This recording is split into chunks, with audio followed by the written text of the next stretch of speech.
Subscribe कीजिए हमारे channel को और बेल आइकॉन को दबाइए हमारी लेटेस्ट वीडियो सबसे पहले देखने के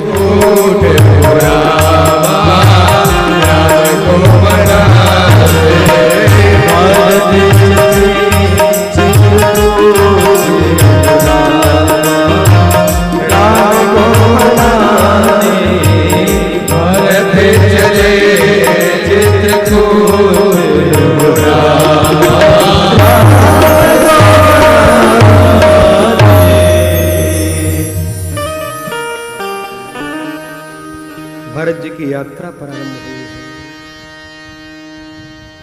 चल पड़े चित्रकूट के लिए।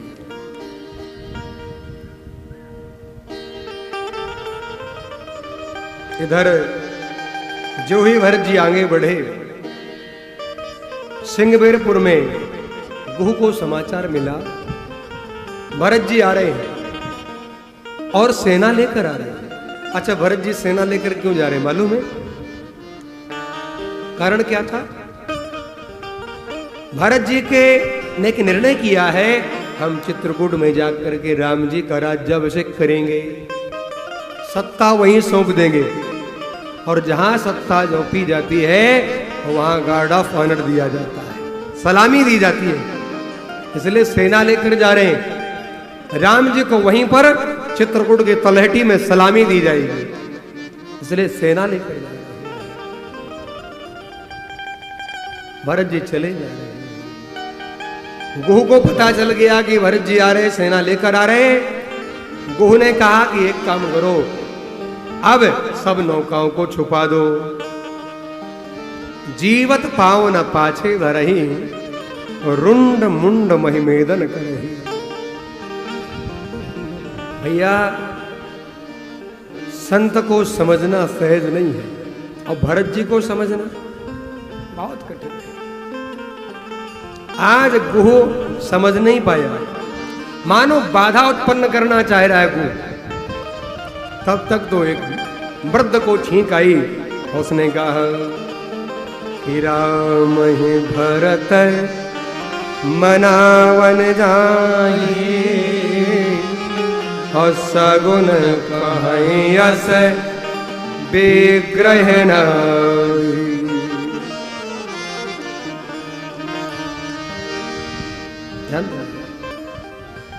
वृद्ध ने उपदेश किया, जवानी का जोश। एक जगह एक मकान में आग लग गई, सब भाग गए, दो नहीं भाग पाए। एक व्यक्ति लंगड़ा था, एक व्यक्ति अंधा था। अंधा भी आग में फंस गया और लंगड़ा भी आग में फंस गया, भाग नहीं पा रहे। तो लंगड़े ने अंधे से कहा, तुम्हारे पैर हैं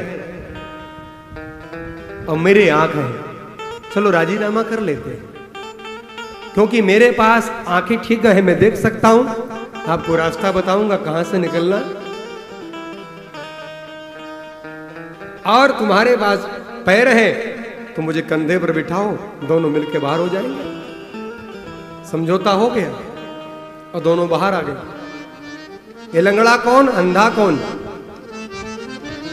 अंधी जवानी, अंधी जवानी और लंगड़ा बुढ़ापा। बुढ़ापे के पास पैर नहीं है और जवानी के पास महाराज जोश है लेकिन आंखें नहीं है। ध्यान देना, ये दोनों मिल जाए, जवानी का जोश और महाराज बुढ़ापे की नजरें, तो महाराज व्यक्ति पार हो सकता है। ध्यान देना। आज उस वृद्ध ने कहा चिंता ना करे, तो गुह ने फिर 3 प्रकार की भेंट मंगाई है, कंदमूल, फल, खगमृग और मछलियां। कंदमूल सतुगुणी है, खगमृग रजोगुणी है और मछली तमोगुणी। ये भेंट रखी और निर्णय किया, जिसमें भरत जी की दृष्टि होगी वैसा ही भाव समझेंगे। अब ये सारी भेंट रख के गुह ने दूर से भरत जी को प्रणाम किया। जो ही प्रणाम किया, गुह जमीन पर लेट कर प्रणाम कर रहा है। तो भरत जी ने पूछा, गुरुदेव ये कौन है? गुरुदेव बोले, भैया ये राम जी का सखा है, राम जी का मित्र है। भरत जी बोले, ये सखा और मैं दास, ये नीचे में रथ में, ये कैसे हो सकता है? भरत जी ने तुरंत निर्णय किया। गोस्वामी जी कहते हैं कि राम सखा सोने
भरत जी ने सिंहासन छोड़ दिया, दौड़ कर गए, गुह को गले से लगाया और गुह जमीन पर लेटा था, भरत जी ने उठाया और गले से लगा लिया। 3 प्रकार के भेंट थे, शतोगुणी, तमोगुणी, रजोगुणी। भरत जी की दृष्टि किसी पर नहीं पड़ी। क्यों? भरत जी त्रिगुणातीत है, न वो रजोगुणी है, न वो शतोगुणी है, न वो तमोगुणी, त्रिगुणातीत है। भरत जी महाराज ने गले से लगाया और रात्रि में ले गए वहां जहां मां जानकी और राम जी ने विश्राम किया था। गुह ले गए और वहां जाकर देखा तो सोने के कर्णफूल के कुछ बिंदु पड़े। भरत जी ने देखा, पहले तो रज उठाई, नेत्रों से लगाई है। गोस्वामी जी कहते हैं, कनक बिंदु दोये चारिक देखे और आके शीस सिए समिले। भरत जी ने निषाद से पूछा, भैया एक कनक बिंदु कैसे? निषाद राज ने कहा, सरकार जैसे आज आप राम जी के वियोग में रो रहे हैं ना, ऐसे आपके वियोग में राम जी रो रहे थे।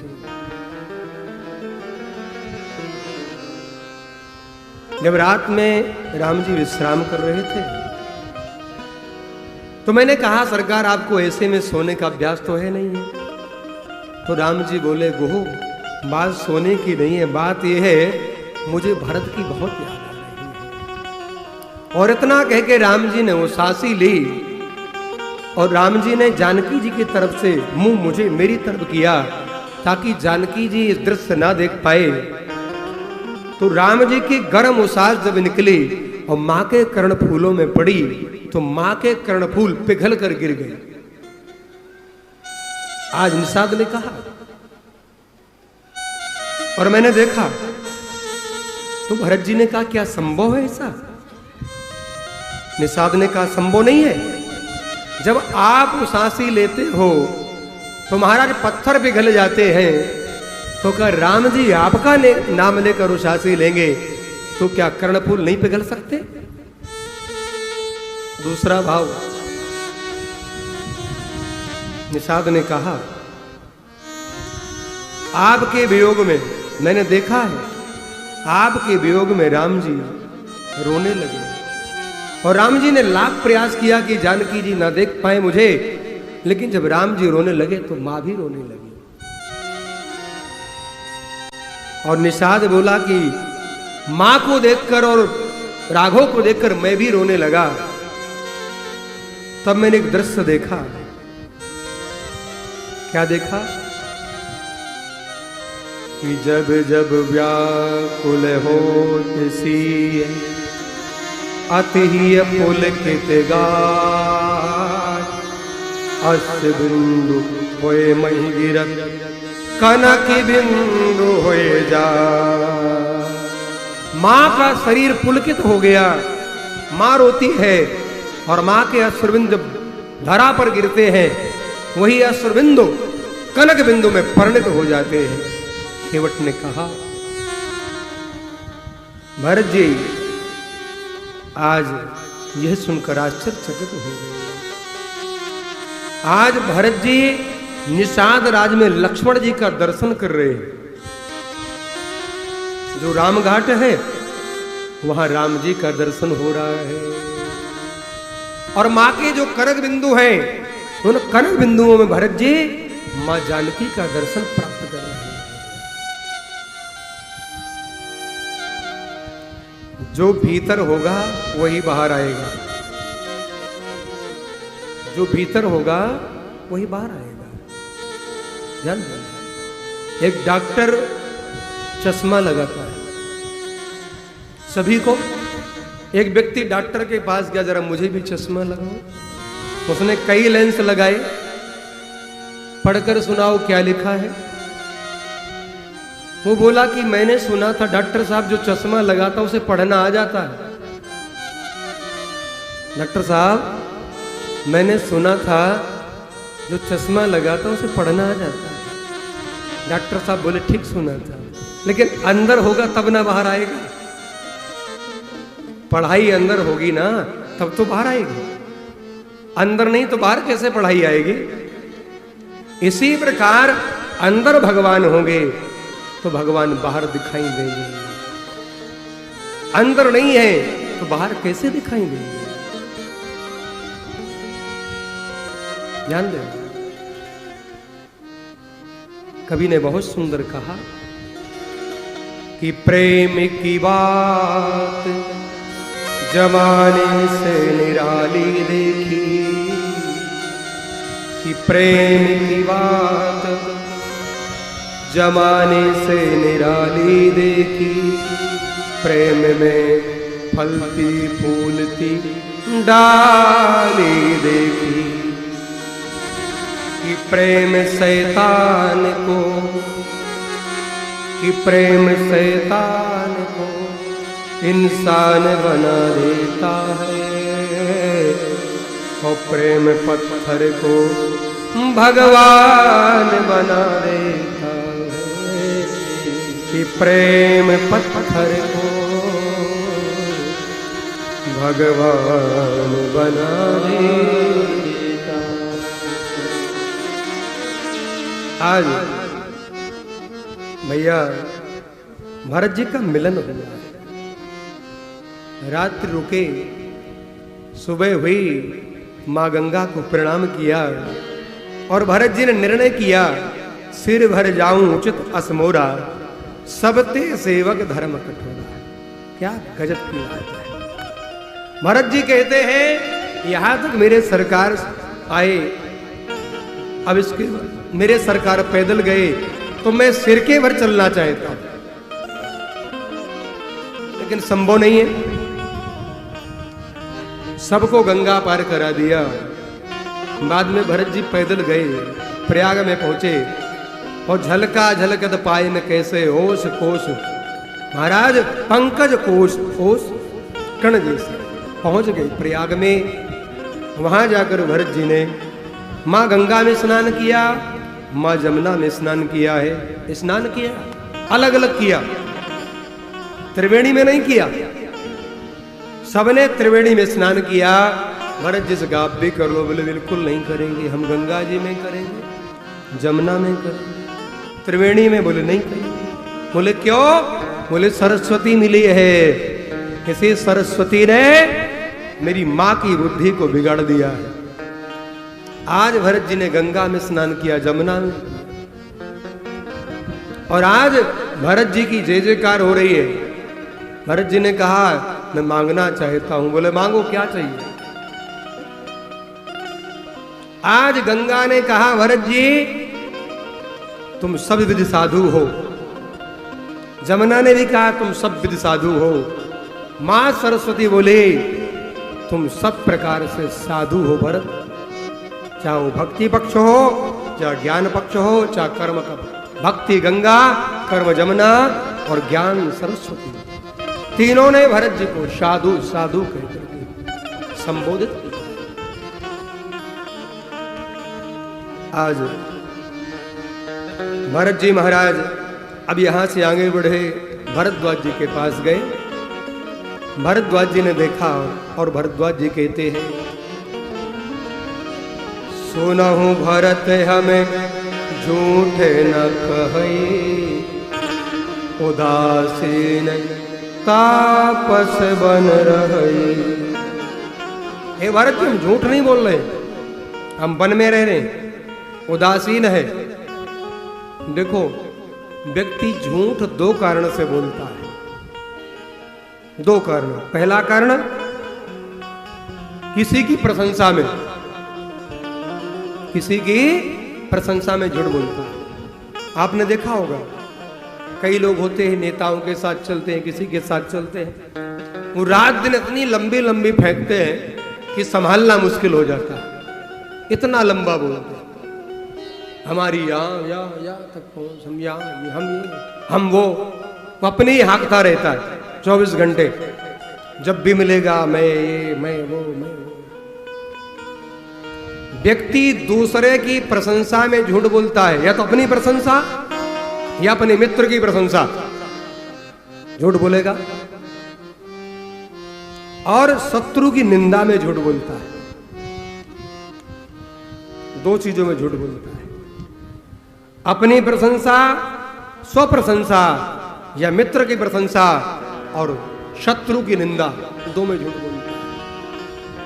आज भरद्वाज जी कह रहे हैं, हम तपस्वी हैं, उदासीन है। उदासीन मतलब समझते हैं क्या? हमारे एक उदासीन आश्रम परंपरा है। कबीरा खड़ा बाजार में, सबकी मांगे खेल, ना काहू से दोस्ती, ना काहू से बैर। ये उदासीन है। आज भरद्वाज जी ने कहा कि आप रुकिए। भरत जी को रोका है, रात्रि विश्राम हुआ है, और आज बड़ी सुंदर चर्चा हुई है। भरत जी की जय जयकार हो रही है। एक संत का मिलन हुआ, भरद्वाज जी का मिलन हुआ। आइए एक भाव को वंदन करें। हमारे अवध के संत श्री रामहर्षण दास जी महाराज, साकेतवासी श्री रामहर्षण दास जी महाराज की बहुत सुंदर रचना है, और उन्हीं के शिष्य हैं, आपने यदि सुना हो, डॉक्टर श्याम सुंदर पाराशर जी, जो ब्रज में रहते हैं, भागवत के बहुत सुंदर विद्वान हैं, और हम भी उनको वंदन करते हैं। डॉक्टर साहब जिन्होंने भागवत में PhD किया है। ऐसे विद्वान महापुरुषों की कथा सुनने का भी आनंद होता है। उनके गुरुदेव, हम बचपन में अवध में रहकर पढ़ते थे, उनके गुरुदेव श्री रामहर्षण दास जी महाराज, पंचरस का 4 अवतार उनको माना गया, अनेकों रचनाएं की हैं। उनका एक बहुत सुंदर पद है, जब साधु भगवान के नजदीक पहुंच जाता है तो साधु का जीवन कैसा है, इसका मूल्यांकन किया। आइए जरा। दिल तुलियो दिलदार करो, दिल तुलियो दिलदार करो, दिल तुलियो दिलदार करो, तुलियो दिलदार करो,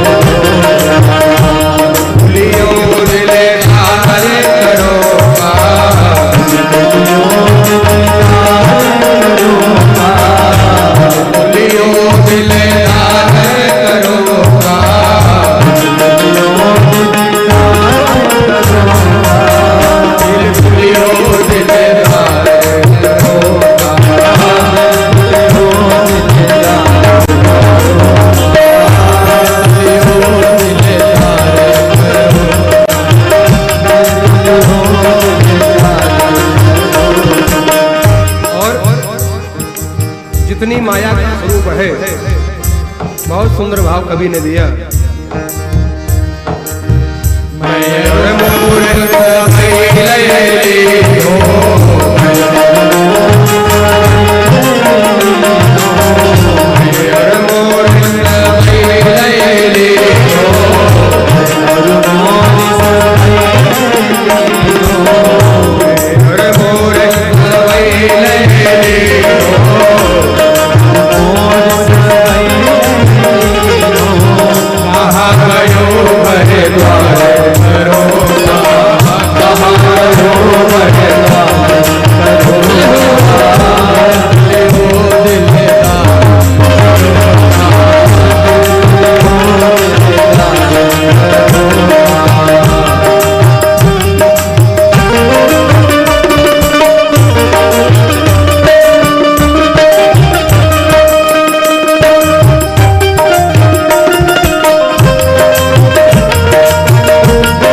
साधक ने कहा, छूट गए सिगरे संबंधी,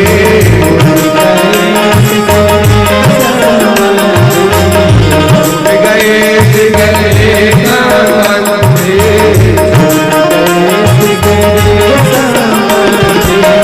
पति पुत्र परिवार करो,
कवि ने कहा, जब राघव से प्रेम हो जाए तो स्थिति क्या होगी? नयन विषय बने रसिया, विषय बने रसिया, नयन विषय बने रसिया,